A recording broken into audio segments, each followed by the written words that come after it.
지난주엔가 저희 학교 교수님이 통계 데이터를 보고 말씀해 주셨는데, 우리가 평생을 신앙생활 하면서 가장 감동받았던 부분, 가장 진하게 하나님을 만날 수 있었던, 느낄 수 있었던 그러한 부분이 어떤 부분인가라고 물으셨을 때, 말씀 가운데 또 성경책을 보는 가운데가 아니고요. 우리가 평생을 이 신앙생활 하면서 체험, 경험 가운데서 살아계신 하나님을 가장 크게 깊게 만날 수 있다라는 통계가 나오셨다고 말씀을 해 주시더라고요. 그래서 오늘 이제 간증을 들으면서 내년에는 우리 엘피스계 모든 성도님들이 다 같이 전도대에 갈 수 있기를 믿습니다. 자, 먼저 기도드리겠습니다. 하나님, 주의 말씀을 듣습니다. 마음에 잘 준비된 심령을 주시어서 선포되어지는 말씀 가운데에서 주의 음성을 들을 수 있도록 도와주시옵소서. 예수님의 이름으로 기도드립니다. 아멘. 오늘 우리가 살펴볼 말씀은 시편 23편인데요. 시편 전체에서 가장 아름다운 시다라고 모든 학자들이 평가하는 시입니다. 스펄전은 시편 23편을 시편에 있는 진주다라고 이야기를 했습니다. 우리가 이 시편 23편을 그냥 읽기만 해도 이 본문 자체가 워낙 좋습니다. 이 말은 여러분들이 오늘 설교를 듣고 은혜를 받지 못하면 이제 제 잘못이 아니고 여러분들이 잘 못 들으신 겁니다. 워낙 재료가 좋은 음식은요, 그 재료를 가지고 음식을 하면 요리사가 대충 손을 대어도 음식이 맛있습니다. 오늘 시편 23편이 그러한 본문인 줄 믿습니다.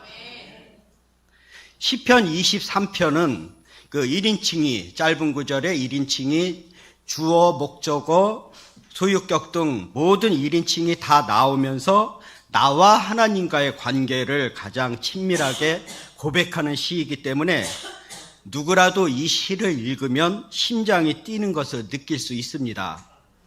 나의 고백으로 하나님 앞에 들려지기 때문이죠.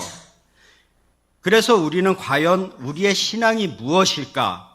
내가 신앙생활을 한다고 하는데 과연 무엇일까 하는 것을 생각해 보면 성경에 나와 있는 많은 사람들의 삶을 통해서 진리가 선포되어진, 객관화되어진 이 진리를 나의 삶 속으로 끌어들여서 내가 경험하고 구체화하는 것이 결국은 신앙이다라고 할 수 있습니다. 성경에 기록된 많은 일들이 그저 아브라함의 일이고 그저 하나님께서 이스라엘에게 베푸신 일이라면 저와 여러분에게 그 삶이, 그 어떤 말씀이 임팩트를 줄 수 있을까요? 그렇기 때문에 우리는 아브라함의 하나님이 나의 하나님이 되는 것이고 오늘 다윗의 고백이 나의 찬양이 되어야만 이것이 오늘 하나님께서 우리에게 주신 말씀이 된다라고 하는 것입니다.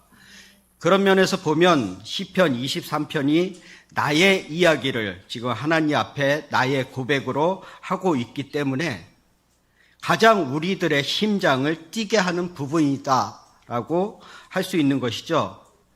오늘 시편 23편이 여러분들에게 여러분들의 고백으로 하나님 앞에 드려지는 기도가 되기를 축원합니다. 시편 23편은 잘 짜여진 한 편의 오페라와 같습니다. 4개의 뒷배경에 장막이 흐르고요. 그곳에 두 주인공이 서 있습니다. 그러면서 이 두 주인공은 서로 다른 장면 혹은 배경 속에서 서로의 관계를 더 친밀하게 이어가고 있는 것이죠. 시편을 읽다 보면 시편의 저자는 의도를 가지고 시를 썼다라고 하는 것을 우리는 분명히 알 수 있습니다. 이 4개의 장면이 서로 연결되고 있기 때문이죠. 첫 번째 장르는 여러분들이 상상만 해도 좋은 푸른 초장과 푸른 풀밭, 쉴만한 물가에 목자와 함께 평화롭게 누워있는 양떼들입니다. 어떠한 두려움도 없고 어떠한 괴로움도 없이 그저 평안하게 누워있고 쉬고 있는 그러한 모습으로 그림 역사에서나 볼 수 있는 그런 모습이죠. 두 번째 장면은 갑자기 저음에 무서운 음이 나오기 시작하고 장면이 바뀌고 조명이 꺼지면서 곳곳에서 비명의 소리와 같은 죽음의 소리들이 들려오는 사망의 음침한 골짜기라고 표현된 인생의 위험과도 같은 그러한 골짜기가 펼쳐집니다. 그리고 세 번째, 이 골짜기를 지나고 나서 이제는 전쟁의 큰 함성이 들리고 서로 살기가 등등해서 서로 죽이고자 하는 원수의 목전에 서 있는 나. 이제 막 전쟁이 시작하게 되고 이 전쟁 앞에서 이제 나는 어떠한 운명을 맞게 될지 모르는 그 두려움에 떨고 있는 전장에 서 있는 한 사람, 그리고 마지막으로 여호와의 집에 평안히 거하는 나, 이렇게 네 개의 장면이 떠오릅니다. 큰 어떤 그 오페라의 그 하나의 단락처럼 흘러가고 있는 것이죠. 이곳에서 주인공은 하나님 앞에 서 있는 혹은 네 개의 배경 가운데 서 있는 한 사람, 나입니다. 그런데 나 혼자 서 있는 것이 아니고 내 옆에 항상 하나님을 세우는데 하나님의 모습이 쉴만한 물가와 그 푸른 초장에서 그리고 음침한 사망의 골짜기에서 하나님은 나의 목자가 되십니다. 나의 삶에서는 하나님은 나의 주인이며 나의 적들과의 관계와 하나님과의 관계를 통해 내 정체성을 찾는 것이 중요합니다. 내가 하나님을 통해 나 자신을 이해하며 나와 하나님 사이의 관계를 통해 나의 신분과 정체성을 발견하고 고백해야 합니다. 여호와가 나의 목자라면 나는 그분의 양이고 여호와가 나의 주인이시라면 나는 그분의 장수이고 나는 그분의 자녀이고 이렇게 나의 정체성을 내 이름으로 내 상황으로 설명하는 것이 아니고 하나님은 나에게 어떤 분이신가라고 하는 것을 통해서 나는 누구인가라고 하는 것을 말하고 있는 것입니다. 이러한 큰 구조 속에서 23편은 마치 자기 인생의 여정을 이 네 개의 장면을 통해서 나의 인생은 이렇게 흘러갈 것이다 라고 설명하고 있습니다. 이러한 큰 그림을 가지고 한 절씩 살펴보도록 하겠습니다. 1절에서 주님은 나의 목자시니 내게 부족함 없어라.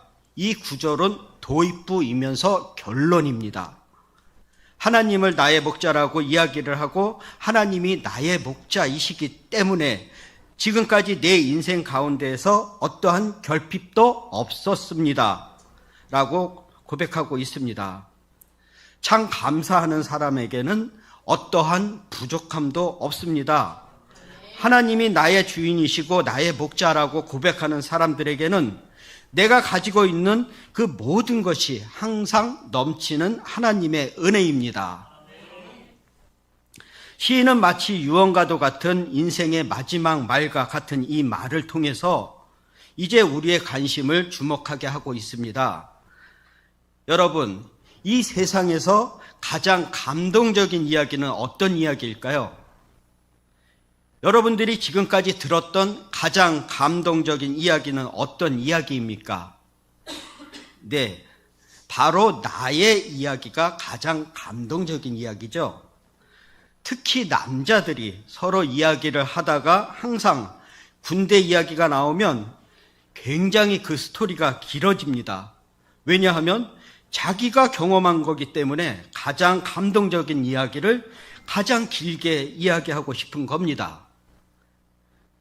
그러니까 결국 여기에서도 내가 경험한 고난, 내가 경험한 아픔, 기쁨, 사실은 자기의 인생 가운데서는 가장 고백하고 싶은 가장 중요한 일이 되는 것입니다. 당연한 것이죠. 오늘 시인이 고백하는 나에게 하나님은요 라고 이야기를 하면서 그 하나님을 뭐라고 이야기했냐면 하나님은 나의 목자이십니다 라고 이야기를 하는 겁니다. 내가 경험한 하나님, 그런데 그 하나님을 설명하면서 자기가 날마다 경험하고 자기가 날마다 하고 있는 일 가운데서 그 일상 가운데에서 하나님을 만나는 것입니다. 당시 목동의 역할은 그저 양들을 데리고 나가서 놀다 오는 것이 아니죠. 낮에는 그 양들의 상황을 살피면서 이 새끼 양이, 이 암양이, 그 아이를 뵌 암양이 얼마나 더 걸을 수 있을까? 물이 있는 곳까지는 얼마를 더 가야 되는데 이들이 견딜 수 있을까? 양들을 살피면서, 길을 살피면서 그 양들을 낮에는 인도하고 밤에는 그 양들의 가장 앞에 서서 들짐승으로부터 이 양떼를 보호해야 합니다. 이것이 목동들의 삶이었어요. 그런데 오늘 시인은 하나님은 나에게 그런 분이시다. 내가 깨어 있을 동안에 하나님은 항상 나보다 먼저 내 인생 앞에 서서 나의 달려갈 길, 나아갈 길, 내가 필요한 것들을 찾아서 나의 상황을 살피시면서 내가 조금이라도 지쳐 있으면 기다려 주시고 내가 조금이라도 나에게 힘이 필요하면 나에게 필요한 것들을 공급하시면서 나로 하여금 포기하지 않고 우리의 인생을 걸어갈 수 있도록 인도하시는 하나님. 나의 인생의 밤이 되었을 때 나는 잠들어 있을 그때 하나님은 깨어 있으면서 나를 모든 악으로부터 여전히 지금까지 지켜오셨던 그 하나님, 일상 속에서 바로 그 하나님을 만나고 그 하나님을 가장 진솔한 말로 고백한 것이 여호와는 나의 목자시니 그래서 내가 지금까지 부족함이 없었습니다 라고 하는 고백입니다. 성경은 이렇게 내가 만난 하나님을 그들의 일상 속에서 고백하라라고 가르쳤습니다. 여러분들이 병이 들었을 때 여러분들에게 가장 필요한 하나님은 치유하시는 하나님이시죠. 아마 여러분들이 이렇게 고백하길 원할 겁니다. 나에게 의사가 되어주시는 하나님, 여호와 라파의 하나님, 속히 오셔서 나를 고쳐주소서. 만약 여러분들이 극심한 전쟁 가운데 서 있을 때 여러분들은 하나님을 여호와 니시라 부르고 만왕의 왕 되시며 나의 깃발이 되신 하나님 속히 오셔서 이 원수와의 싸움에서 내가 승리할 수 있도록 나를 도우소서라고 그렇게 고백하고 싶을 겁니다. 첫 번째 단락은 이렇게 하나님을 그가 날마다 하고 있는 그 일상 가운데에서 하나님이 나의 목자가 되신다라고 고백을 하면서 나의 인생에 필요한 것을 공급하시고 나를 지켜주시는 하나님, 그래서 내가 부족함 없는 인생을 지금까지 살았습니다라고 고백하는 인생으로 돌아갑니다. 이제 이 시의 분위기가 갑자기 바뀝니다. 배경이 아주 어둡고 그리고 길이 하나밖에 없는 광야를 걸어가는 골짜기입니다. 광야의 그 산들의 비탈길을 깎아서 만든 길에 양들은 목자를 따라 일렬을 지으며 그 광야를 지나가는데 자칫 한 발만 잘못 디디면 그곳에서 생명을 잃을 수 있는 그러한 길입니다. 그 길 가운데에서 오늘 4절을 보니까 내가 사막의 음침한 골짜기를 다닐지라도 비록 내가 사망의 음침한 골짜기를 걸어갈지라도 라고 이야기를 합니다. 우리 인생 가운데 사망의 음침한 골짜기는 광야와 강야 사이를 지나며 반드시 통과해야 되는 골짜기입니다. 그런데 우리 인생에 그 음침한 골짜기가 있느냐 없느냐가 문제가 아니고 그 골짜기를 누구와 걸어가느냐가 문제입니다. 누구나 우리의 인생에는 어둠의 시간이 있습니다. 고난의 시간이 있고 고통의 시간이 있습니다. 그런데 그 골짜기에서 어떤 사람은 사고를 당하여서 좌절하고 그곳에서 주저앉는 인생이 있는가 하면 어떤 이들은 그 음침한 골짜기에서 더 목자의 음성에 귀 기울이면서 그 음침한 골짜기를 통해서 목자와 더 가까워지는 인생들이 있다라는 것입니다.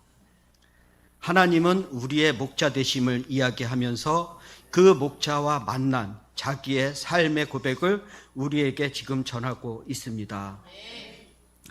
세 번째 장면은 더 심각한 전쟁터입니다.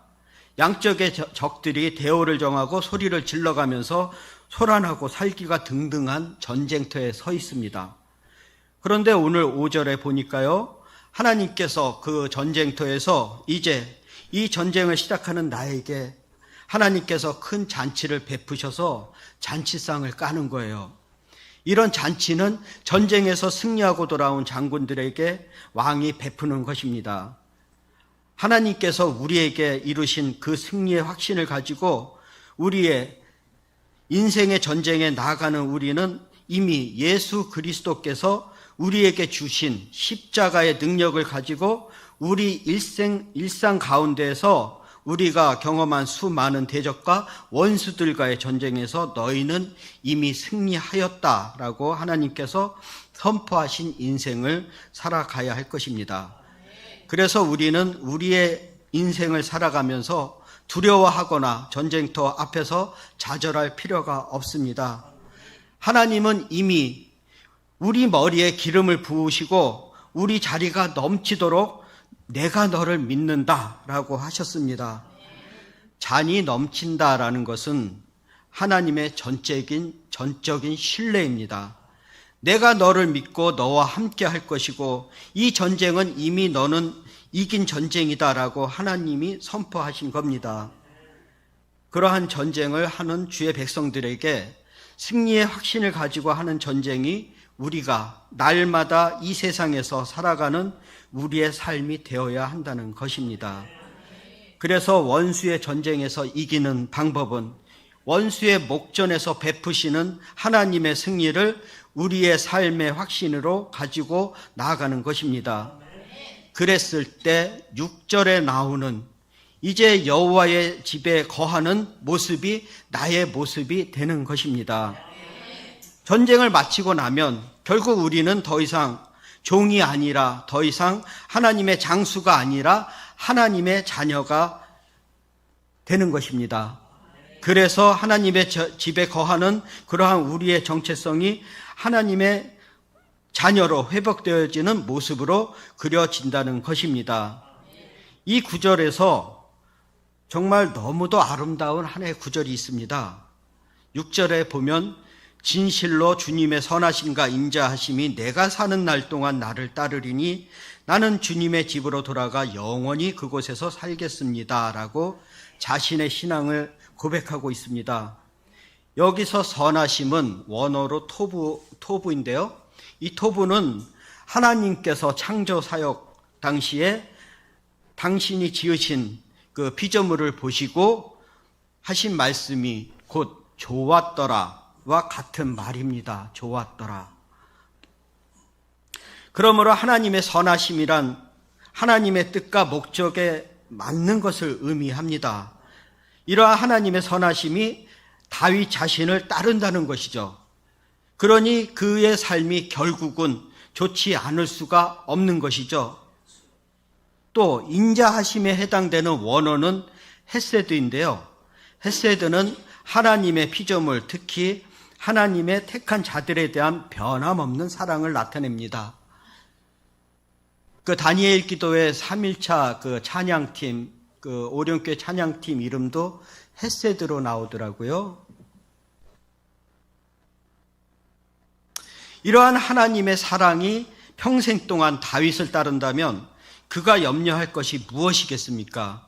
그러기에 다윗은 사망의 골짜기와 같은 상황에 처하여도 낙담하지 않고 하나님만을 바라보고 찬미할 수 있었던 것이죠. 특히 따르다의 그 단어는, 따르다라는 단어는 주로 적이 추적해 올 때 쓰이는 부정적인 그 상황을 연상시키는 단어인데요. 그러니까 적이 쫓아오는, 따르는. 그래서 시인은 이 단어를 통해서 자신의 원수 대신 하나님의 선하심과 인자하심이 자신을 끈질기게 따라붙는 것이고 따라오는 따르다라는 그 의미로 나타내고 있습니다. 다윗에게는 오직 하나님의 선하심과 인자하심이 주어가 되고 있죠. 이렇게 하나님의 선하심과 인자하심이 추격하듯 따르는 것은 다윗에게만 해당되는 일일까요? 아니죠. 이는 하나님을 믿고 의뢰하는 그의 모든 백성에게 다 해당되는 일입니다. 곧 우리 성도님들이 그러한 일의 주인공입니다.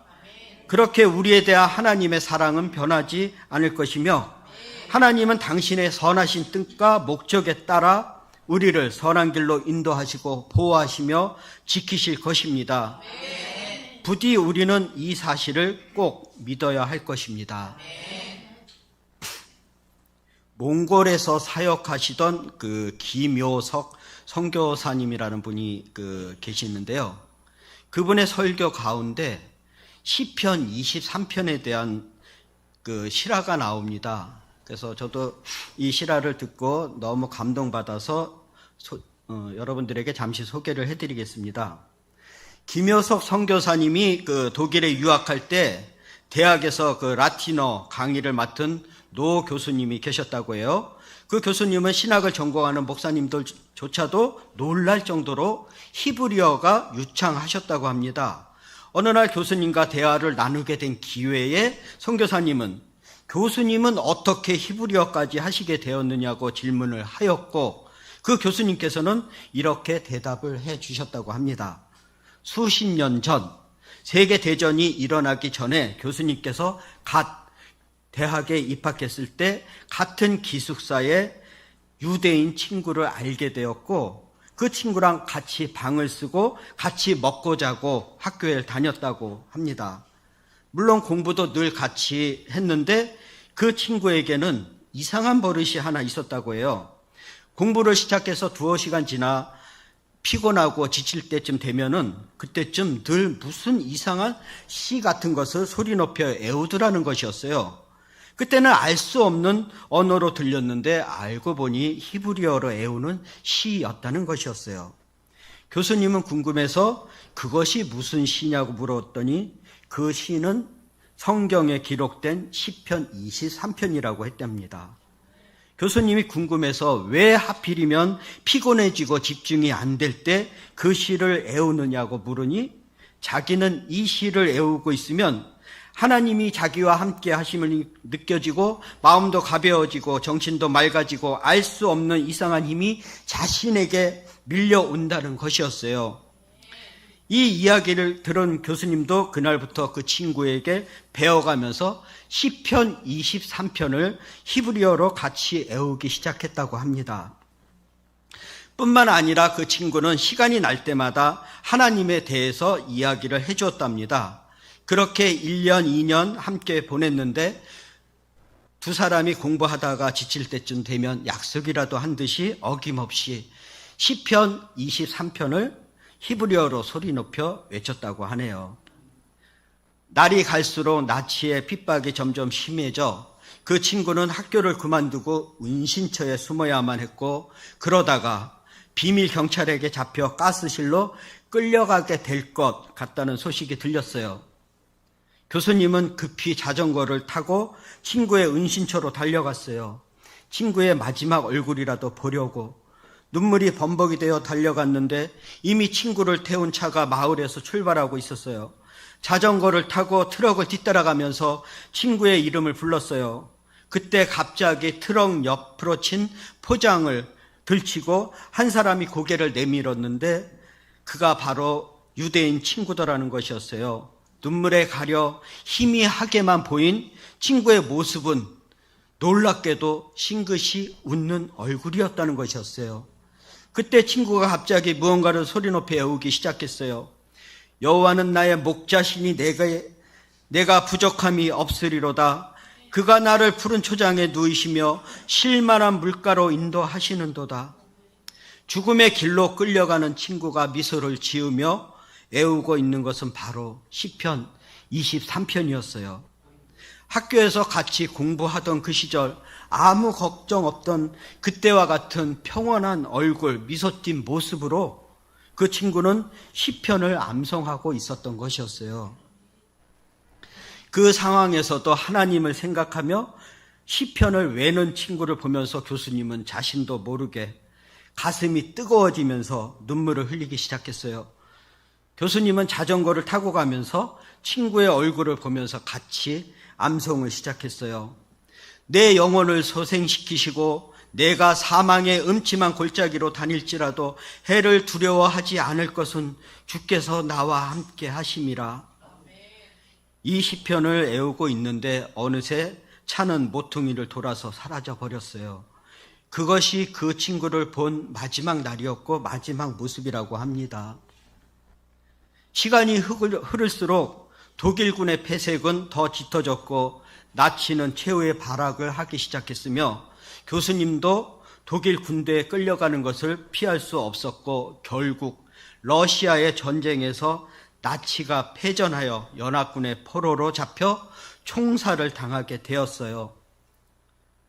사형장으로 끌려가는 죽음의 대열에 끼어 걷는 젊은 독일군 포로들은 모두 공포에 떨고 있는 모습이었어요. 그때 교수님의 머릿속에 갑자기 가스실로 끌려가던 친구의 얼굴이 떠올랐어요. 그래, 죽음의 길을 웃으며 떠난 그 친구처럼 나도 담담하게 죽음을 맞이하자.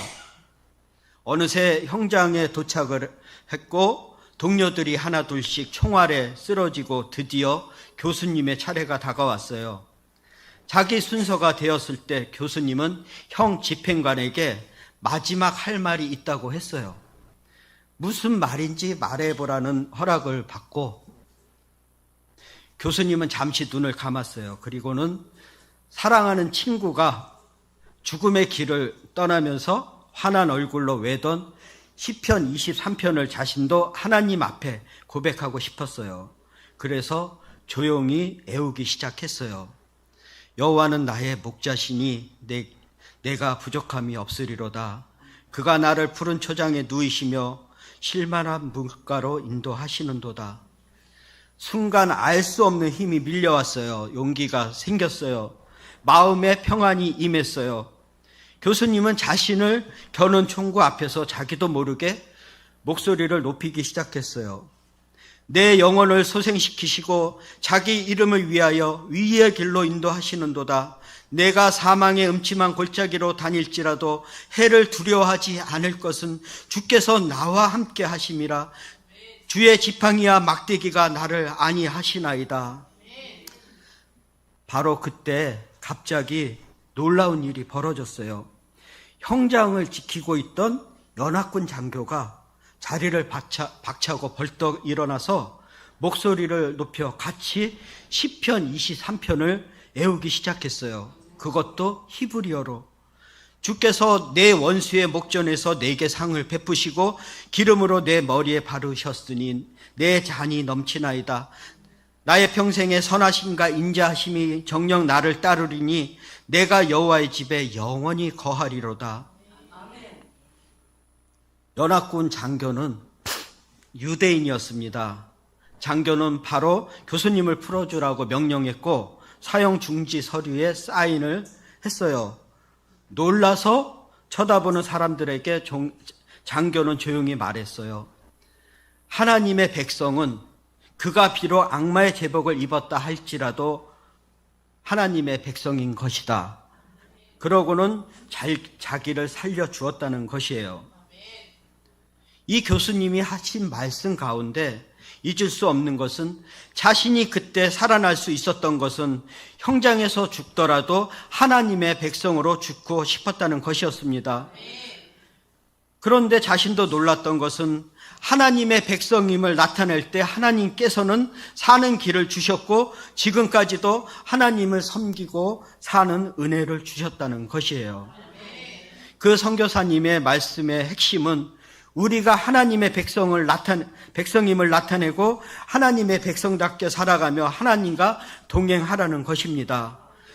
우리 모두는 끝까지 하나님과 동행하며 하나님의 백성으로 살아가야 할 것입니다.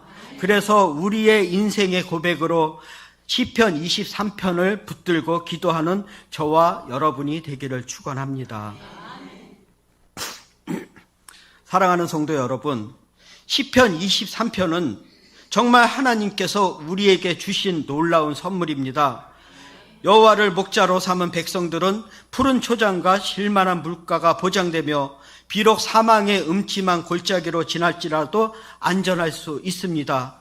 또한 최후의 승리를 거두고 영원히 여호와의 집에 거하게 됩니다. 우리는 이 복이 우리에게 있음을 믿어야 합니다. 그리하여 일생을 기쁨 가운데 보내며 어떤 환경 속에서도 흔들리지 않는 평안을 누릴 수 있기를 바랍니다. 우리의 목자 되시는 예수님과 함께 동행하며 하나님만 바라볼 때 하나님께서는 우리 엘피스 교회 모든 성도님들을 복음의 통로, 축복의 통로로 사용하실 것입니다. 아멘. 기도드리겠습니다.